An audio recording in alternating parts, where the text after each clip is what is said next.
Now, yung drug price index, medyo mahabang debate yan. But ito ho ang gusto kong intindihin ninyo. The time will come that there will be monopsony in healthcare.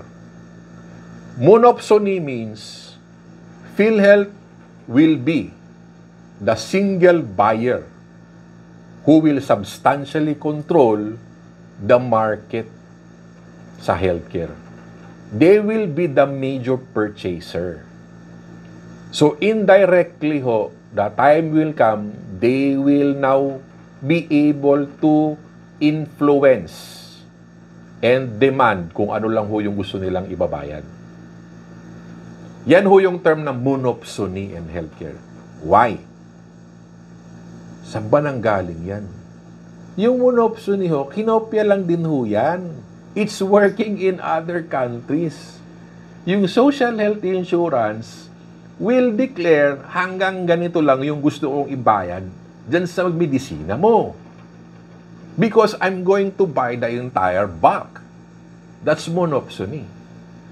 The time will come na yan ho, kasi kokopyahin lang ho yan nila. Ba't mo pahirapan sarili mo? Meron ng template eh. So, ganun din ho ang gagawin nila. Okay? And doctor's fee and hospital fee. Okay?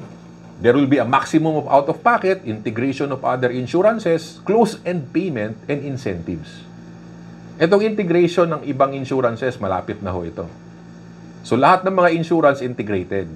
Okay? Pag ma-discharge yung pasyente nyo, so meron siyang PhilHealth, meron siyang HMO, meron pa siyang ganito, ganyan, they will figure out how to integrate it. So, ito ho yung kanilang partly the solution. Okay? It's not written explicitly this way, but if you try to analyze the law and the IRR ng UHC and compare it in other countries, these are the top 4 activities that's going to happen. Now, ang question, handa ba ho kayo dito? So your role here is you're in the delivery of health services. If you're in the hospital, you are the provider of the access in health. Kayo ho yung magbibigay ng access. Okay? So how is access in health delivered? So there is now the provision of health services. So malinaw yan ha. You're providing services naman ngayon eh. Pero sa UHC, okay, malinaw na yung access ay manggagaling sa inyo. You need to fill in the gap. Okay?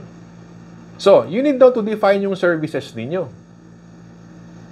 So, ano ba yung services? The providers, because you will be paid. Ito ho ang ipagmamayabang nila. Babayaran namin kayo. Kasi may pera kami. O, di ba? Late lang nga. But still, the concept is there. Okay? They will pay you. Okay? Kasi sila yung may pera.